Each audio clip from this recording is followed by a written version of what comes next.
Yeah, so I kind of explained tensor product of defining representations, tensor product of irreducible representations like decimate baryons, right, or octet baryons. One of the problems I asked you to continue and finish it off. How many of you did it? Nobody? Not a single person has done it?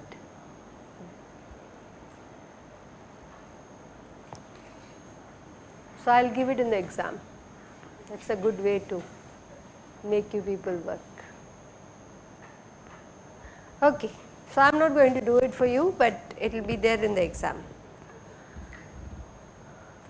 Yeah, so a couple of things, just like we started with in a discrete group, you have a bigger symmetry like a tetrahedral symmetry, and then I said there is a defect or a perturbation which breaks the symmetry to a lower symmetry like C3V, and then we were looking at, with respect to C3V, the irreps of TD are all reducible or irreducible. With respect to C3V, they are reducible, right. Then we broke them, broke the irreducible representation of TD into irreps of C3V. So that is what is the symmetry breaking, which we studied in the context of discrete groups. You all remember? Yeah. So now the same thing you can do in the context of continuous groups also. So you start with a system which has SU3 symmetry, right. What do I mean by saying a system has SU3 symmetry? The Hamiltonian, if I write a Hamiltonian, so system with SU3 symmetry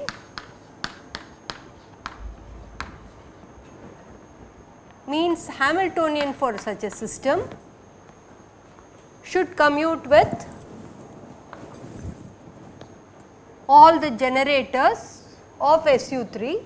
Let me call those generators as lambda A, just to remember that they will be Gelman matrices for defining representations, then other representation there will be higher dimensional matrices, but satisfy the SU3 algebra, right. So all these things should be 0 for all A 1, 2 up to 8 of them, okay. There will be 8 generators. So let me put this to be the starting Hamiltonian, which I call it as H naught. Let me perturb this H naught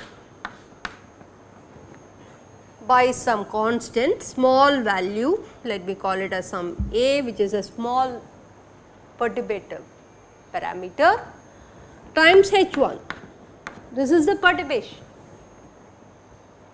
right. We add a perturbation to the Hamiltonian and claim that the system is no longer having SU3 symmetry. It is like adding a perturbation, and claim is that this, let me call it as total Hamiltonian,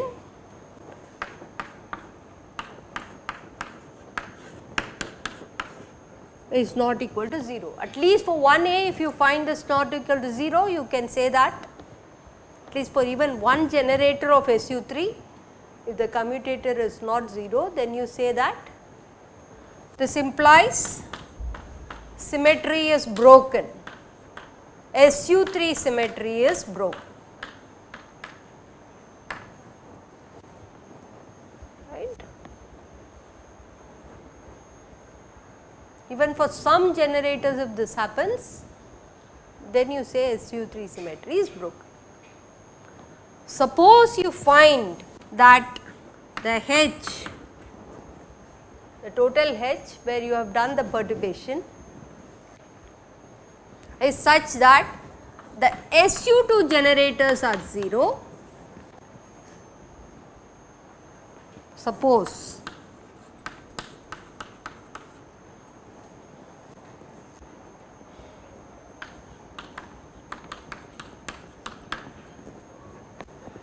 with me? SU2 generators are your Jx, Jy, Jz, you can call J1, J2, J3. Suppose this is happening, then what do we say? After you added a perturbation, the symmetry of the system is SU2. Okay. So, this implies after adding perturbation,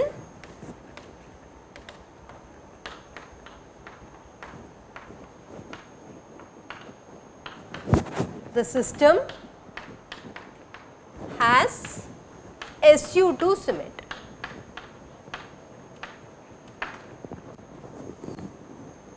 Yeah. So, what have I shown?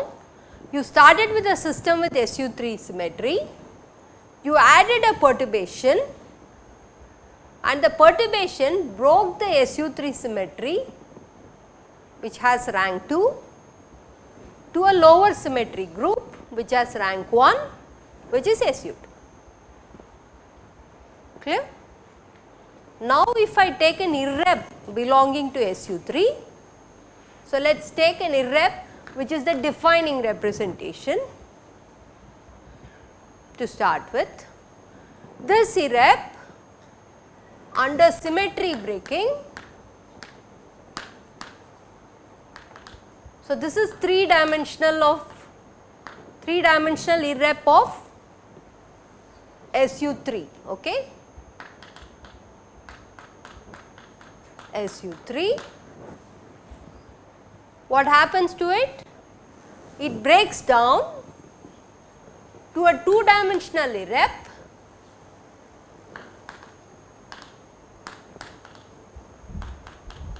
SU2 plus there is a box with S. S has nothing to do with the up down quarks. This will behave like a singlet or a 1-dimensional irrep of SU2.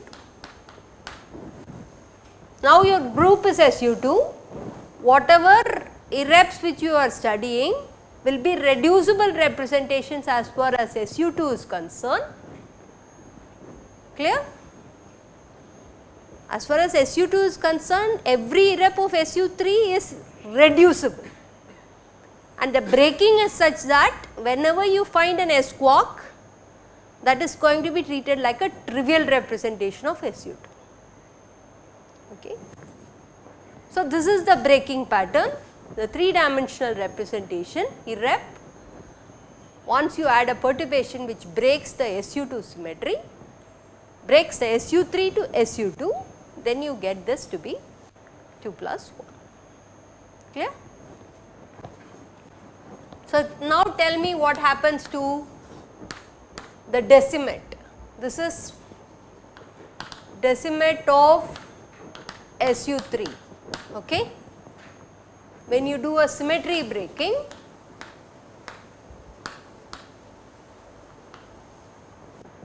of SU3 getting broken to SU2, that is what I mean here in this particular examples. What happens? How does it break?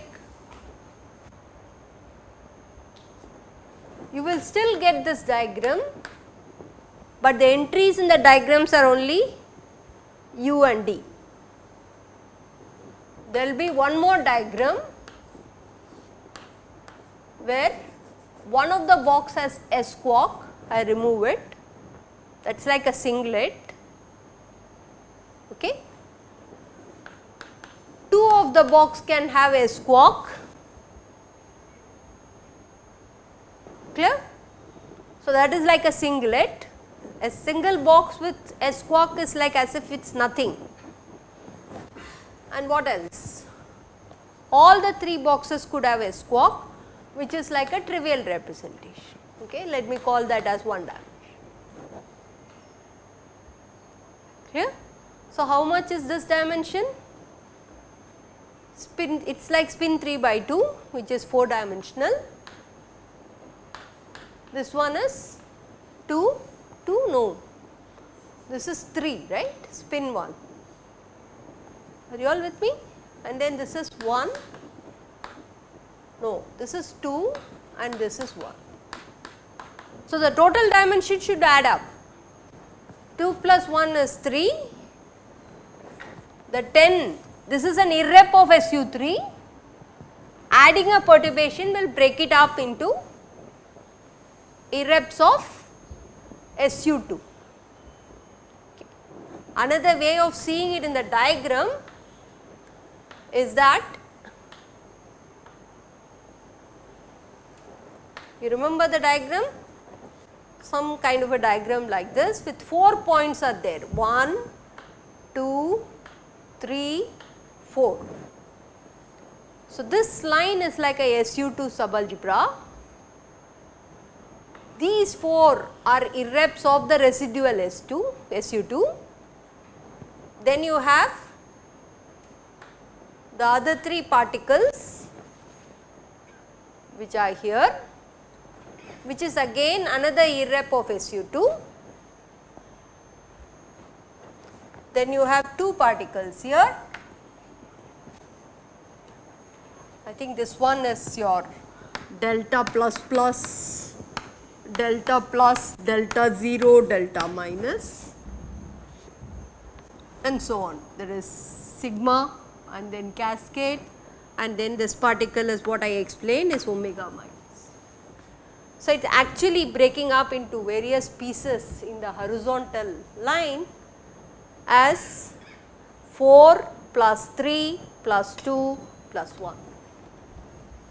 So, SU3 irrep under perturbation will break up into 4 plus 3 plus 2 plus 1. That is what happens even in the fundamental representation, right. In the fundamental I can draw like this. You had an up quark, a down quark and a strange quark. So, it breaks up into 2 plus 1. Okay. So, this is the way to see the symmetry breaking in the context of continuous groups. Yeah. How do you break up? No, I said no, strange quark is always like a singlet. In the SU2 context, any amount of strange quarks you add, it is not going to show up in the representation. So, in the 3 boxes which you put here, these 3, if it does not have a strange quark, then you can find the dimension of this to be 4. If you had one more box with strange quark, it is like nothing. Okay. Similarly, you can add 2 boxes here with strange quark, that is like adding nothing as far as SU2 is concerned. Okay. This one is all the 3 boxes as S, which is like nothing. After you have done it, then you use the same Young diagram language for SU2 to find the dimensions. But this is the breaking pattern.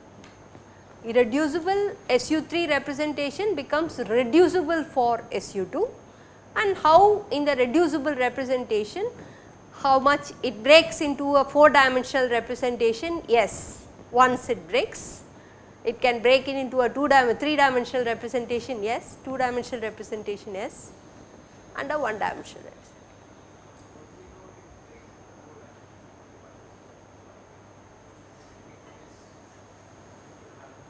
Yeah. So, in discrete case there it was only a character table.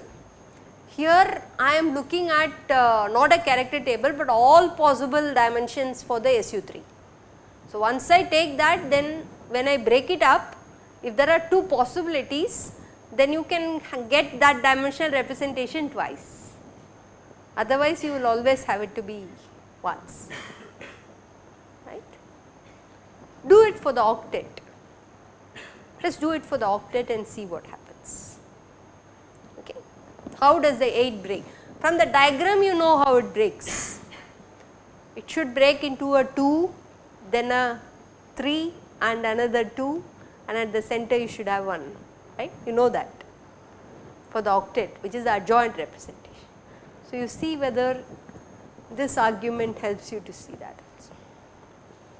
Is that clear? Suppose the system has SU3 symmetry initially, let perturbation break the symmetry to SU2.